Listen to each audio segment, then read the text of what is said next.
Matt Canavan, for his sins, gets sent to Canberra, but it is the job he kind of puts his hand up for every 6 years. He joins us, of course, from there, and the man who, no doubt, for rewarding to talking points, will be sent to the Senate at some time in his lifetime, Joe Hildebrand. I'm just here with Matt for the Catholic caucus. This is the right room.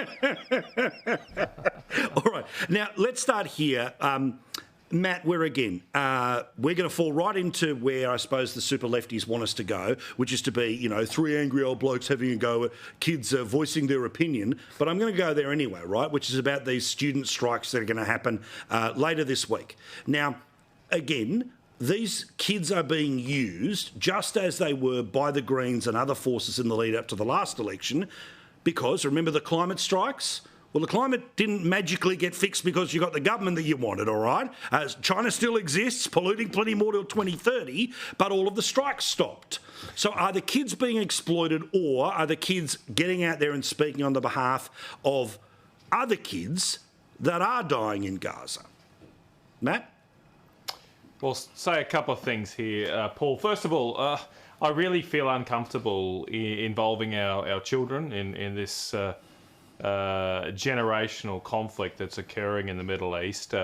I just don't think there's much to be gained with trying to co-opt children into this debate. It's certainly not going to solve any issues. That's of course true, as you've said. The second thing I'd like to say is I think it's pretty clear that at least for some of these children in some schools, they'll be getting indoctrinated by a certain worldview by some of their teachers, and I find that very sad because I loved history when I was at school, and I was very, very fortunate to be taught by some excellent history teachers, Mr. Grulich, if he's out there still, who really helped change my life. And they presented both sides of the argument. That history teacher, Mr. Grulich, he grew up in East Germany and could have easily gone on screeds against Bolshevism and communism, but he actually did a really good job of teaching both sides of the argument, exposing children to both for and against of different points of view. I doubt that's happening for some of our young children in some of these schools, and I think it's very unfortunate that they'll be taught such a one-sided view of history. Joe, again, I understand that passion starts at different ages, but it's the fact that this is pro forma way, which is when you want to win a cause, for want of a better term, focus in on the kids because doesn't everyone want to think of the children, right? Will there be people that will have passionately followed this for months and months? Sure, but it won't be the bulk of them. Yeah, I think, kids are obviously always going to be rebellious and they're always going to want any excuse to wag school. Yep. I certainly did, and I certainly did.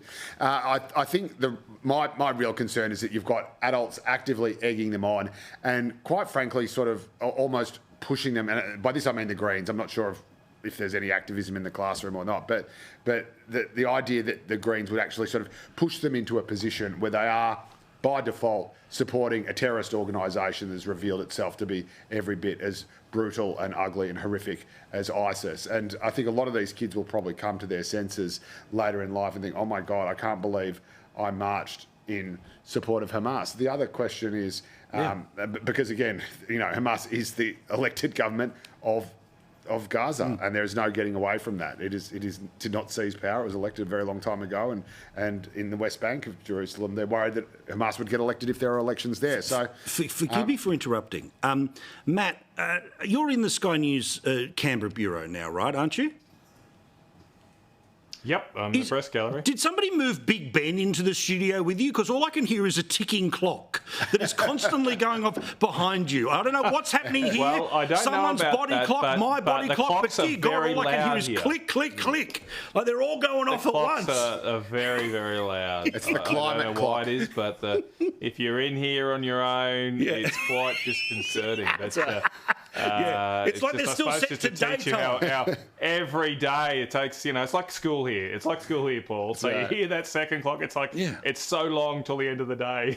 Edgar Allan Poe. I'm pretty sure we spent some money on soundproofing in that studio, but anyway. Now, let's talk about cost of living. And again, Joe, we've talked about it every week because it is relentless. Yep. Today, about housing affordability. On top of that, this fundamental idea that I have issues with, which is if you add more demand for people that are trying to rent a home, it becomes more complicated. Today I was reading that some significant portion, like a quarter, of all of the land that Queensland has been holding on to eventually one day turn into homes is unviable, can't be used. So there is no magic wand here. But honestly, the Prime Minister, again, nice of him to stop over. Please, he's got the Lonely Planet Guide to Fish Week if he wants to, as he tours the world, as he flies to the moon and beyond.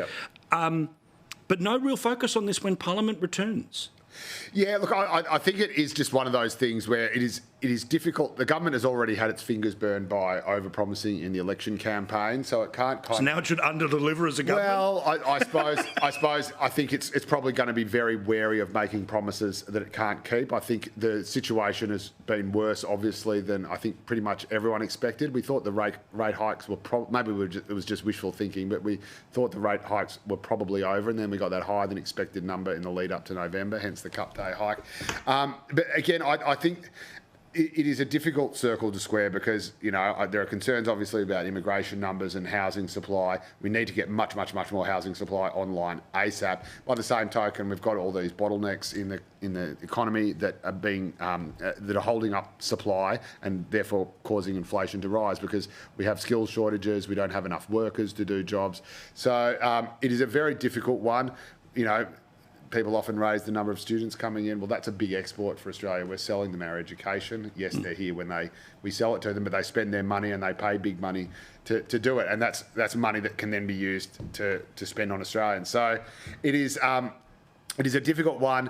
It is a as I've kind of done. I hope I don't have splinters in my ass, but it is one that for every claim there is an equally valid counterclaim. Sure, but my issue on it's pretty clear, Paul. The government has botched. They have botched our emergence from COVID. They have totally stuffed this up, and the sooner they admit that and reorient, the better for all of us. Obviously, we needed to let more people in once we opened the borders up after COVID. We'd gone a couple of years without having any net migration, and there were a lot of workforce shortages. But the government here has opened the floodgates without any plan to house a number of people the size of Canberra every year. That's what they're bringing in now. It's more than double our long-term average of net migration. It's had an enormous impact on the housing market. It's a big reason for why inflation here in Australia is being so persistent and higher than most other developed countries. So we've got to get that under control. And what frustrates me right now is everybody can see that now.